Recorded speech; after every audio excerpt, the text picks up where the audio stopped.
அனைவருக்கும் வணக்கம் நண்பர்களே. தீப திருநாள் அனைவருக்கும் இனிய வாழ்த்துக்கள். இந்த பதிவில் எதை பற்றி பார்க்க போறோம்னா, திருவண்ணாமலை தளத்தில் தீபம் ஏற்றக்கூடிய இந்த நேரத்தில் எந்த முறையில் தீபம் ஏற்றி வழிபட்டால் உங்கள் வாழ்க்கையில் செல்வம் பெருகும், எத்தனை தீபம் ஏற்றணும், திருவண்ணாமலையில் தீப ஏற்பாடுகள் எப்படி நடந்துட்டு வருது, அதை பற்றி சில சுவாரஸ்ய தகவல்களை இந்த வீடியோவில் பார்த்து தெரிஞ்சுக்கலாங்க. மேலும் நீங்கள் புதியவராக இருந்தீங்கன்னா மறக்காமல் சேனலை சப்ஸ்கிரைப் பண்ணிவிட்டு கூடவே இருக்க பெல் பட்டனை கிளிக் பண்ணிக்கோங்க. வாங்க நண்பர்களே, வீடியோக்குள்ளே போகலாம். திருவண்ணாமலை தளத்தில் பார்த்தீங்கன்னா அண்ணாமலையார் கோவிலில் கருவறையில் எதிரே பரணி தீபம் ஏற்று நிகழ்வு இன்று பார்த்தீங்கன்னா வெகு விமரிசையாக நடந்து முடிந்திருக்கு. இதே அமைச்சர் சேகர்பாபு, முன்னாள் எம்எல்ஏ, நடிகை ரோஜா உள்ளிட்டோர் பலர் பங்கேற்றிருந்தாங்க. இன்று மாலை பார்த்தீங்கன்னா 2068 அடி உயரம் உள்ள மலை உச்சியில் மெகா கொப்பரையில் கார்த்திகை தீபம் ஏற்றப்படும். திருவண்ணாமலை அருணாச்சலேஸ்வரர் கோவிலில் ஒவ்வொரு ஆண்டும் பார்த்தீங்கன்னா கார்த்திகை தீப திருவிழா வெகு விமர்சையாக கொண்டாடப்படுதுங்க. இந்த ஆண்டு பார்த்தீங்கன்னா கார்த்திகை தீப திருவிழா பார்த்தீங்கன்னா வெகு விமர்சையாக 10 நாட்களும் நடைபெற்று முடிந்திருக்கு. இந்த ஆண்டு கார்த்திகை தீப திருவிழா கடந்த 24ஆம் தேதி கொடியேற்றத்துடன் தொடங்கியது. அருணாச்சலேஸ்வரர் கோவிலில் பார்த்தீங்கன்னா கார்த்திகை தீப திருவிழாவில் முக்கிய நிகழ்வு தான் மகா தீபம். இன்று புதன்கிழமையில அமைந்திருக்காங்க. 2688 அடி உயரமுள்ள அருணாச்சல மலையில உச்சில இந்த தீபம் ஏற்றுவாங்க.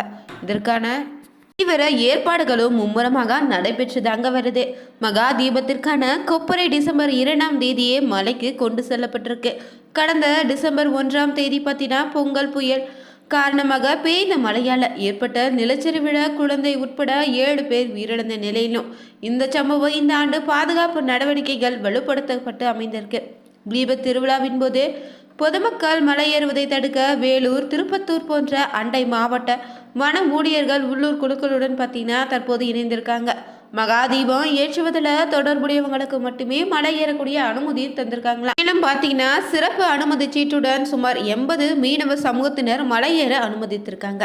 மேலும் பார்த்தீங்கன்னா இங்கு திருவண்ணாமலை தளத்தில் லட்சக்கணக்கான பக்தர்கள் பார்த்தீங்கன்னா தொடர்ந்து தீப திருநாள அண்ணாமலையாரை ஜோதி வடிவில் காண்பதற்கு லட்சக்கணக்கான பக்தர்கள் குவிந்த வண்ணமே இருக்காங்க. இந்த அனுமதி சீட்டுக்கள் 11 நாட்களுக்கு மலையில் 13 இடங்களில் வனத்துறை போலீசாரின் கூட்டுக்குழுக்களால் சரிபார்க்கப்படும். ஒவ்வொரு சோதனை குழுவிலும் 6 முதல் 8 பேர் இருக்கிறாங்க. இவங்க மலையில் 500 மீட்டர் தூரம் வரை கண்காணிப்பு பணியிட ஈடுபட்டு வராங்க. இதற்கென 120 வனத்துறை ஊழியர்களும் நியமித்திருக்காங்களாம். மகா தீபத்தன்று மலைக்கு கொண்டு செல்லக்கூடிய பொருட்களில் 600 கிலோ நெய்யும் 10 கிலோ கற்பூரமும் 1500 மீட்டர் பருத்தி துணினே 115 அடி நீள மூங்கில் தடினே அடங்கு அமைந்து இருக்குங்க. மகா தீப திருநாள பிந்தைய 11 நாட்களுக்கு நியமிக்கப்பட்ட மீனவ சமூக உறுப்பினர் சுழற்சி முறையில் அதே அளவு பொருட்களை மலைக்கு கொண்டு தீபத்தை அணையாம காப்பாங்க. 3 மாதங்களுக்கு பிறகு பக்தர்களுக்கு விநியோகிக்கப்படும் புனித சாம்பல் ஒவ்வொரு 3 நாட்களுக்கு ஒரு முறை குழுவினர் சேகரிக்கப்பட்டு கோயிலுக்கு கொண்டு செல்லப்படுங்க. சுமார் 40 லட்சம் பக்தர்கள் கோவில் நகரத்திற்கு வருகை தருவாங்கன்னு எதிர்பார்த்து இருக்காங்க. அதற்கேற்ப 24 தற்காலிக பேருந்து முனையங்களும் 45,000க்கும் மேற்பட்ட சிறப்பு பேருந்துகளும் இயக்கப்பட்டு இருக்கு. 90 மருத்துவ முகாம்கள், கிரிவல பாதையில 37 முகாம்களும் அமைந்திருக்காங்க. இந்த ஆண்டு பார்த்தீங்கன்னா கார்த்திகை தீப திருநாள் குறித்து தீபம் ஏற்ற வேண்டிய நேரமும் எத்தனை தீபம் ஏற்றணும் அதற்கான வழிமுறைகள் என்னன்னு தொடர்ந்து தெரிஞ்சுக்கலாங்க. முக்கிய பண்டிகையில் ஒன்று கார்த்திகை மாத தீப திருவிழாங்க. இந்த தீப ஒளியில முக்கியத்துவம் தான் உலகுக்கு உணர்த்தும் ஒரு பண்டிகையாக நம்ம வழிபடுறோம். சிவனும் திருமால் இருவருமே இடையே யார் பெரியவர்னு சர்ச்சை ஏற்பட்டிருக்கு. சிவன் ஜோதி பிளம்பாக நின்று நானே கார்த்திகை தீபமாக கொண்டாட வருவேன்னு சொல்லியிருக்காரு. தீப ஒளியானது நம்ம வாழ்க்கையில் இருக்கக்கூடிய இருளை நீக்கி ஞானத்தையும் செல்வத்தையும் கொண்டு வருன்னு சொல்லக்கூடிய பண்டிகையாகவும் அமைந்திருக்குங்க. இது பார்த்தீங்கன்னா இந்த ஆண்டு கிருத்திகை நட்சத்திரம் டிசம்பர் 3ஆம் தேதி மாலை 4:48 மணிக்கு தொடங்கி அடுத்த நாள் பார்த்தீங்கன்னா டிசம்பர் 4ஆம் தேதி பிற்பகல் 3:08 வரை நீடிக்கிறது. எனவே இந்த தீபம் ஏற்றுவதற்கு டிசம்பர் 3ஆம் தேதி தான் மாலை 6 மணின்னு பார்த்தீங்கன்னா நேரமாக அமைத்திருக்காங்க. தீப திருநாளில் பார்த்தீங்கன்னா காலையில் எழுந்து நீராடிட்டு பிறகு என்ன செய்யணும்னா உபவாசம் இருந்து மாலையில் தீபம் ஏற்றி பிறகு உணவருவது சிறப்பான பலனை தருங்க. இந்த நாள் முழுவதும் நீங்கள் சிவபெருமான் இல்லைனா முருகப்பெருமானை நினைத்து விரதம் இருக்கலாம். பொதுவாக மாலை வேளையில் சூரியன் மறைந்த பின்னர் தான் 6 மணி முதல் 7 மணிக்குள்ள தீபம் ஏற்றுவது சிறந்த நேரம். திருவண்ணாமலையில் தீபம் ஏற்றிய பிறகு நம்ம வீடுகளில் தீபம் ஏற்றி வழிபடலாம். தீபம் ஏற்றிய பின்னர் நீங்கள் முருகப்பெருமானுக்கும் விநாயகரும் மனதார வழிபடுங்க. கந்தசஷ்டி கவசம், சிவபுராணம் உள்ளிட்ட பக்தி பாடல்களை பாடுவதோ சிறப்பான பலனை தரும். இந்த நாளில் நீங்கள் பார்த்தீங்கன்னா பொரி உருண்டை, அப்பம், அவள், பாயாசம்னு தயார் செய்து இறைவனுக்கு படைத்து குடும்பத்தாருக்கோ அண்டை வீட்டாருக்கோ கொடுப்பது வீட்டில் இருக்கக்கூடிய பல பிரச்சனைகளுக்கு தீர்வாக அமையுங்க. இந்த கார்த்திகை தினத்தில் நீங்கள் 24 நட்சத்திரங்களை குறிக்கும் வண்ணம் குறைந்தபட்சம் வீட்டில் 27 தீபம் ஏற்றி வழிபடுங்க. தீபம் ஏற்றுவதற்கு அகல் விளக்கு தான் ரொம்ப சிறப்பாக அமையும்.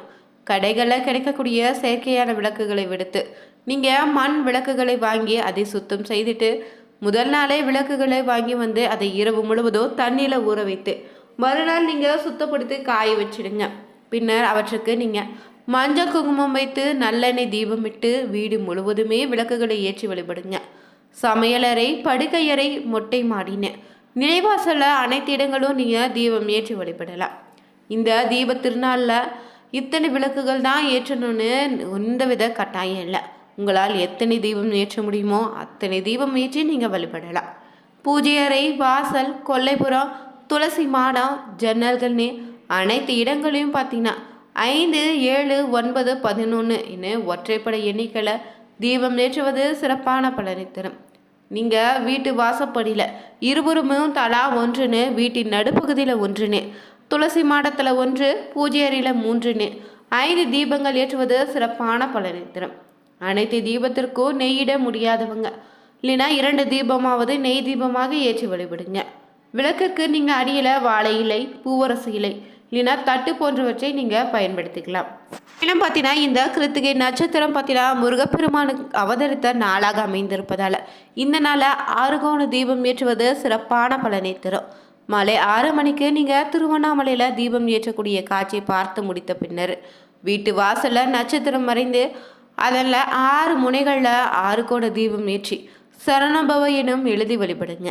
இந்த 6 கோண தீபம் ஏற்றி வழிபடுவதால் குழந்தை இல்லாதவங்களுக்கு விரைவில் குழந்தை பாக்கியம் உண்டாகும். திருமணம் ஆகாதவங்களுக்கு விரைவில் திருமணம் உண்டாகும். உங்களுடைய வீட்டில் பூஜைகளை முடித்த பின்னர் கோவில்களில் நடக்கும் திருக்கார்த்திகை சிறப்பு பூஜைகளையும் சொக்கப்பனை கொளுத்தும் நிகழ்வுகளையும் நீங்கள் கலந்து கொள்வது சிறப்பான பலனை தரும். சொக்கப்பனை நிகழ்வுன்னு பார்த்தீங்கன்னா இறைவன் மனிதர்களுக்கு மட்டும் இல்லை உலகில் வாழக்கூடிய நாய், பூனைன்னு அனைத்து ஜீவராசிகளுக்குமே மோட்ச பாதை கிடைக்க வேண்டும்னு இறைவன் காட்டக்கூடிய ஒரு வழிபாதைன்னு சொல்லுவாங்க. இந்த புனித நாளில் முறையாக நீங்கள் விரதம் இருந்து தீபமேற்றி வழிபட்டிங்கன்னா இறைவனுடைய அருள் உங்களுக்கு முழுமையாக கிடைக்குங்க. பொதுவாகவே பார்த்தீங்கன்னா கார்த்திகை மாத பௌர்ணமியும் கார்த்திகை நட்சத்திரமும் இணைந்து வரக்கூடிய நாளை தான் கார்த்திகை தீப திருவிழாவாக கொண்டாடுறோம். ஆனால் இந்த ஆண்டு கார்த்திகை நட்சத்திரம் வரக்கூடிய திருக்கார்த்திகை தீப திருநாள் பார்த்தீங்கன்னா டிசம்பர் 3ஆம் தேதி கொண்டாடப்படுது. ஆனால் பௌர்ணமி தேதி பார்த்தீங்கன்னா 4ஆம் தேதி அடுத்த நாள் வியாழக்கிழமையில் அமைந்திருக்கு. நீங்கள் திருவண்ணாமலையில் கிரிவலம் செல்பவராக இருந்தீங்கன்னா டிசம்பர் 4ஆம் தேதி தான் செல்லணும். டிசம்பர் 4ஆம் தேதியன்று காலை 7:55 தொடங்கி பௌர்ணமி தேதி அமைந்திருக்கு. அடுத்த நாள் பார்த்தீங்கன்னா 5ஆம் தேதி பார்த்தீங்கன்னா அதிகாலை 3:55 வரை பௌர்ணமி தேதி அமைந்திருக்குங்க. இந்த நாளை நீங்கள் கிரிவலம் சென்று வழிபடலாம். திருவண்ணாமலையில் கிரிவலம் செல்ல திட்டமிட்டு இருக்கக்கூடிய பக்தர்கள் நீங்கள் பார்த்தீங்கன்னா டிசம்பர் 4ஆம் தேதியன்று வியாழக்கிழமை பகல் காலை 7:37 துவங்கி டிசம்பர் 5ஆம் தேதியன்று வெள்ளிக்கிழமை அதிகாலை 3:40 கிரிவலம் வழிபாட்டினை நீங்கள் நிறைவு செய்துக்கலாம். டிசம்பர் 4ஆம் தேதி மாலையில் பார்த்தீங்கன்னா 3:08 வரை கிருத்திகை நட்சத்திரம் இருப்பதால் இந்த நாளில் பார்த்தீங்கன்னா காலையிலே கிரிவலம் தொடங்குவது சிறப்பான பலனை தரும். திருவண்ணாமலையில் நீங்கள் வியாழக்கிழமையில் கிரிவலம் செல்வதால் பார்த்தீங்கன்னா உங்களுக்கு ஞானம் பெருகிடும், செல்வம் சேர்ந்துடும், குரு அருளும் கிடைத்திடுங்க. உங்களுக்கு இருக்கக்கூடிய பல ஜென்ம பாவங்களும் போகிடும். அது மட்டும் இல்லை, இறந்த முன்னோர்களுக்கான இறுதி சடங்குகளை சரியாக செய்யாதவங்க, அவங்களுக்கான பித்ரு தர்ப்பண காரியங்களை முறையாக செய்யாதவர்களாக இருந்தீங்கன்னா இந்த வியாழக்கிழமையில் திருவண்ணாமலையில் கிரிவலம் செல்வதால் அந்த பாவங்களும் நீங்கிடுங்க. கார்த்திகை பௌர்ணமி இந்த ஆண்டு பார்த்தீங்கன்னா திருக்கார்த்திகை தீபத்திற்கு அடுத்த நாள் அமைந்திருக்கு. அப்போது மலை உச்சியில் எரியக்கூடிய மகா தீபத்தை தரிசித்தபடியே நீங்கள் கிரிவலம் செல்வது உங்களுக்கு புண்ணிய பலனை பெற்றுத்தருங்க. இந்த பதிவில் பார்த்தீங்கன்னா திருவண்ணாமலையில் மகா தீபம் ஏற்றுவதற்கு முன்னாடி ஏற்பாடுகள் என்னென்ன நடந்து கொண்டிருக்குது, தீபம் ஏற்றுவதற்கு முன்னாடி வீட்டில் எப்படி நம்ம வழிபடணும் தெரிஞ்சுக்கொண்டோம். வீடியோ பிடிச்சிருந்தா லைக் பண்ணுங்கள், ஷேர் பண்ணுங்கள், கமெண்ட் பண்ணுங்கள். தேங்க்யூ.